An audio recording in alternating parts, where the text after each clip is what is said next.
예.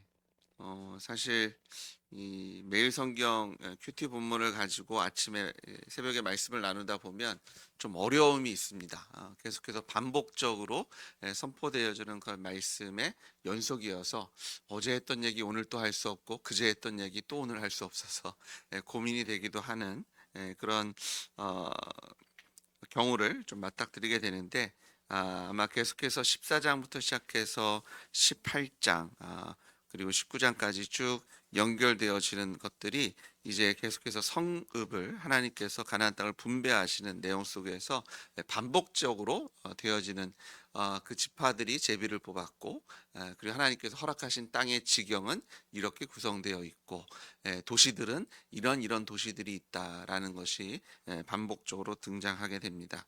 근데 이런 반복적인 내용 속에서 우리가 찾아볼 수 있는 것은, 하나님께서 약속하신 것은 하나님께서 이루신다는 것을 우리가 발견하게 됩니다. 특별히 그런 세세하게 도시들의 그런 이야기들이 나오는 것은 그만큼 하나님의 말씀이 실제로 성취되었음을 역사 속에서, 기록 속에서 하나님께서 확인해 주시는 것을 보게 됩니다. 오늘 저희가 그 글로 읽으면, 도시로 보면 사실 좀 어렵잖아요, 이것을 이해하기가. 그런데 지금 지도에 보시면 에브라함이 요단으로부터 저쪽 그 지중해 바다까지, 그 중간에 베냐민이 있고 단이 있고요, 되어 있는데, 그렇게 에브라함이 그곳에, 그리고 그 위에 또 므낫세가 등장하고 있는 것을 보게 됩니다. 근데 우리가 오늘 읽은 본문에서는 이제 16장 17절은 이 에브라함과 므낫세가 하나의, 왜냐하면 요셉의 그 자녀들이기 때문에 하나의 제비뽑기로 그 지역을 받았고요. 그리고 그 안에서 므낫세와 에브라함이 또 다른 그런 각자의 그런 제비뽑기를 통해서 그런 지역들을 받았음을 우리가 보게 됩니다. 우리가 미리 본 것처럼 요단 동편에서 므낫세 중에 그쪽의 반, 그러니까 므낫세 반이, 반까지가 이름이 아니라요, 므낫세 중에 그 한 지파 중에 반반이 나눠져서 동쪽과 서쪽에 정착하게 되는 것을 보게 됩니다. 그리고 오늘 우리가 읽은 본문에서 이제 17장 1절부터 6절까지는 그런 므낫세 자손에 대해 얘기하시면서, 이제 그 동편 쪽이 아니라 이제는 서편 쪽으로, 요단강 서편 쪽으로, 이제 지중해 쪽으로 있는 그 므낫세가 어디에 정착했는지를 각 도시와 지명을 통해서 말씀해주고 있는데요. 지금 에브라함과 므낫세가 지금 이제 유다가 남쪽에 있고요, 조금 더 북쪽에 이제 베냐민과 단이 그 사이에 끼어지게 되고, 이제 에브라임과 므낫세가 그 땅을, 가나안 땅을 분배받게 된 것을 보게 됩니다. 이제 오늘 우리가 읽은 본문에서는 이 땅에 되어 있는 실제적인 그런 도시들, 사실은 그런 이 도시들 이름들이요, 여지까지 함께 돼서 이 도시는 현재 여기입니다라고 되어지는 지역도 있지만, 그 도시가 이제는 잊혀져서 아마 여기쯤일 것이다라고 추측되는 도시들도 있고요, 전혀 어디에 있는지 잘 모르겠다 하는 도시들도 있는 것을 보게 됩니다. 역사의 흐름 속에서 그런 그 사람들이 안 살게 되고 잊혀지는 그런 도시들도 있고, 또 계속해서 연결되어진 도시들이 있는 것을 통해서 하나님께서 실제적으로 이스라엘들에게 약속하신 대로 가나안 땅을 분배하시고, 또 그들이 하나님의 방법으로 하나님의 때에 그것들 분배해서, 또 하나님께서 명령하신 대로 그들이 그 땅을 정복했음을 오늘 여호수아를 통해서 하나님께서 우리에게 그 하나님의 신실하심을 보여주고 계신 줄 믿습니다. 하나님께서 하나님의 신실하심을 보여주신다면, 또한 이스라엘 백성에게, 믿는 자에게 또 하나님께서 요구하시는 것이 충성이며 성실된 모습임을 또한 말씀하고 계신 것을 우리가 이 여호수아를 통해서 발견하게 됩니다. 계속 하나님께서 끈질기게, 그리고 계속해서 반복적으로 충성에 대해서 하나님의 말씀이 이루어지니 그 하나님을 믿고 신뢰하는 그런 이스라엘 백성들, 믿는 자들의 모습을 보여주고 계십니다.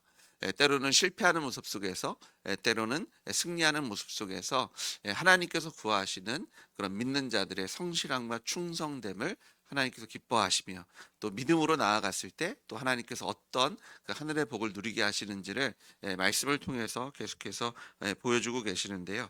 하나님께서는 약속하신 대로 이런 땅 분배가 이루어지게 되고요. 특별히 이 에브라임과 므낫세 지파 중, 특별히 므낫세 지파에서 땅 나눔을 보실 때는 이 여인들이 그 슬로브앗은 아들이 없어서 5명의 딸만 있었죠.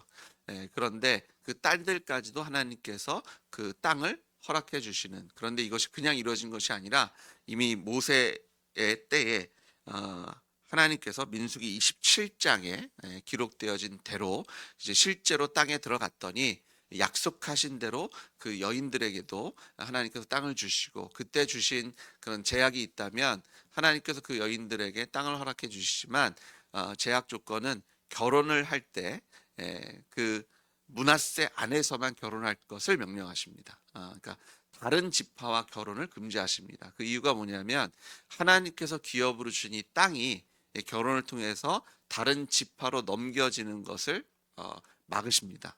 그러니까 이것이 하나님께서 그 지파에게 주신 하나님의 기업이고 하나님의 주권이고 통치였기 때문에, 하늘의 복이었기 때문에 그 므낫세 지파 안에서 남겨질 것을 원하셔서 그 여인들에게 그 땅을 허락하셨지만 이제 다른 지파 간의 결혼은 막으시고 므낫세 안에서의 그런 결혼을 통해서 하나님께서 허락하신 그런 축복의 그 지파 안에 남겨질 것을 명령하신 것 외에는 그것 외에는 그 조건만 거시고 이제 땅을 여인들에게도 상속하시죠.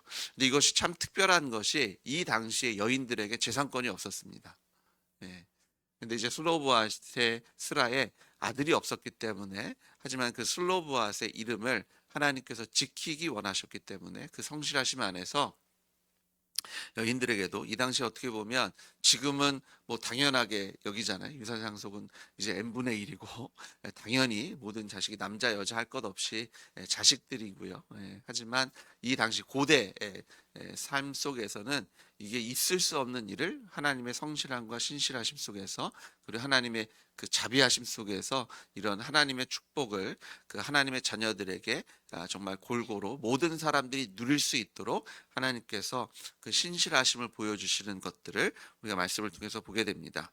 자, 그러면 유다의 상속을 통해서 하나님께서 칭찬하신 것이 갈렙이라면 지금 이 하나님께서 에브라함이라는 기업을 먼저, 지파를 먼저 말씀하시는 것은 이 유다가 하나님께 축복받은 이유도 다른 것이 아니라 하나님께서 모세를 통해서 이미 약속해 주신, 아니요, 야곱을 통해서 하나님께서 그 자녀들을 축복하실 때 그 축복하신 대로 하나님께서 유다를 영적인 장자로 삼으셔서, 사실은 이제 루벤이 장자인데 그 장자권을 잃고 장자권이 유다에게 넘어갔음을 이 성경의 구성 속에서 유다가 먼저 그런 땅 분배에 등장하는 것을 통해서 확인하고 계시고요. 또 에브라함과 므낫세 같은 경우도 우리가 17장에 보시면 므낫세가 장자잖아요. 하지만 에브라함이 먼저 등장합니다. 그것도 또한 야곱이 축복할 때 에브라임에게 그 장자권을 하나님께서 허락하시는 것을 통해서 그 하나님의 뜻이 이제 창세기에서 하나님께서 보여주셨고 인도하셨던 그런 내용들이 실제로 가나안 땅을 정복하게 되고 그 땅이 분배되어질 때 그 하나님의 말씀이 성실하게 이루어짐을 또한 에브라임을 먼저 지칭하시는 것으로, 보여주시는 것으로 그 하나님의 뜻에 하나님의 성실하심을 또한 보여주고 있는 것을 보게 됩니다. 사실 에브라임과 므낫세가 한 지파 한 지파, 레위 지파가 그 땅 분배를 받지 않기 때문에 사실은 13지파, 므낫세 에브라임을 떨어뜨려 놓으면 13지파가 됩니다. 레위를 합하면. 근데 레위는 땅을 받지 않으니까요. 그런데 하나님께서 계속 12지파라고 말씀하고 계시고요. 왜냐하면 에브라임과 므낫세는 하나였으니까요. 그런데 땅 분배할 때도 한 번의 제비뽑기로 므낫세와 에브라임을 그 보고 계시는 것을 보게 되는데, 이제 17장 14절에 보시면 그것에 대해서 이제 불평을 합니다. 우리가 이제 그 요셉을 통해서, 우리가 야곱을 통해서 축복받은 것 안에서 이제 에브라임과 므낫세가 분리가 된 건데 우리가 하나의 제비뽑기를 통해서 이렇게 땅을 받는 것은 불합리합니다. 그래서 우리에게 더 넓은 땅을 주십시오. 이런 불평도 나오게 되는 것을 우리가 성경을 통해서 보게 되지만, 이 사실 그 므낫세나 에브라임이 얻은 땅을 보시면 그 어느 지파보다 가장 넓은 땅을 누리고 있는 것을 보게 됩니다. 그래서 하나님께서 신실하게 부어주시는 축복이 있고요. 특별히 이 남왕국과 북왕국으로 나눠졌을 때 이 남왕국은 저희가 흔히 유다, 라고 얘기한다면 북왕국은 뭐라고 표현합니까? 에브라임이라고 표현합니다. 그래서 그런 하나님께서 축복하셨던 그런 에브라임이 강한 민족이 되고 강한 지파가 되고 그런 그 하나님께서 허락하신 므낫세의 관계 속에서 장자권과 그 남은 이스라엘 백성들 관계 속에서 그런 리더십을 갖게 되는 그런 하나님의 축복이 계속해서 연결되어지는 것을 성경을 통해서도 확인되어집니다. 그러니까 하나님의 말씀은요 하나도 땅에 떨어지지 않고 신실하게 성실하게 이루어지는 것을 믿으시는 여러분 되시길 주의 이름으로 축복합니다. 시간이 오래 지났다고 내가 무시한다고 흐려지는 것이 하나님의 말씀이 아닙니다. 내가 무시하면 내가 보지 못하면 나만 못 보고 내가 무시할 뿐입니다. 그렇다고 하나님의 말씀이 이루어지지 않느냐? 그건 아니에요. 내가 못 볼 뿐이고 내가 누리지 못할 뿐이지 하나님의 뜻은 하나도 땅에 떨어지지 않고 하나님의 말씀은 우리의 삶 속에서 이 역사 속에서 다 이루어짐을 믿으시는 여러분 되시길 주님으로 축복합니다. 근데 문제는 뭐냐면 그런 하나님의 임재와 역사 속에서 우리가 그것에 동참할 것이냐 아니면 눈 가리고 아웅할 거냐는 거예요. 내가 보고 싶지 않다고 혹은 내 눈에 보이지 않는다고 하나님께서 하시는 일을 내가 무시할 것이냐 아니면 나와는 전혀 다른 일로 여길 거냐라는 거죠. 오늘 말씀을 우리가 읽는 것 중에서 저희가 좀 의아하게 여기고 집중하며 우리 말씀 속에서 좀 우리도 돌아봐야 할 것은 무엇이냐면 16장 10절이에요. 그들이 게셀에 거주하는 가나안 족속을 쫓아내지 아니하였으므로 가나안 족속이 오늘까지 에브라임 가운데서 거주하며 노역하는 종이 되니라. 하나님께서 분명히 주신 명령은 가나안 땅에 있는 모든 그 이방인들을 진멸하라는 말씀이셨습니다. 근데 유다족에도 마찬가지죠. 유다족에도 여부스가 남기게 되고요. 이 에브라임과 므낫세에서는 이 게셀에 거주하는 가나안인들이 남겨지게 되는 것을 보게 됩니다. 근데 여부스의 경우에는요. 그들이 시도하지 않은 것이 아닙니다. 여호수아와 함께 전쟁도 했고요. 그 후에도 끊임없이 전쟁이 있었지만 그들을 온전히 쫓아낼 수 있는 여력이 없었던 것 같아요. 그래서 결국은 다윗이 다윗 왕이 되었을 때 여부스 예루살렘을 온전히 정복하고 그곳에 다윗성을 세우고 하나님의 성전이 그곳에 세워지는 것을 우리가 역사 속에서 보게 됩니다. 그런데 이 게셀은 좀 다릅니다. 게셀은 에브라임이 힘이 없기 때문에 열심히 노력하고 순종하는 했지만 그런 부족함 가운데 남겨진 것이 아니라 이것은 의도적으로 남겨진 것을 보게 되는데요. 그래서 어떻게 알 수 있냐면 오늘까지 에브라임 가운데서 거주하며 노역하는 종이 되었다. 그들이 게셀 사람들을 남겨놔서 그들의 노예로 삼습니다. 율법에 의하면 이스라엘 백성들은 이스라엘 백성을 노예로 삼을 수 없잖아요. 물론 빚을 지면 일시적으로 그 가정에 들어가서 그런 일을 할 수는 있습니다. 그런데 안식년, 희년이 되면 49년이 되면 모든 빚을 다 탕감해 줘야 합니다. 그러니까 노예가 사실은 소유할 수 있는 노예가 없는 거죠. 그런데 그들이 노예를 삼을 수 있는 건 뭐예요?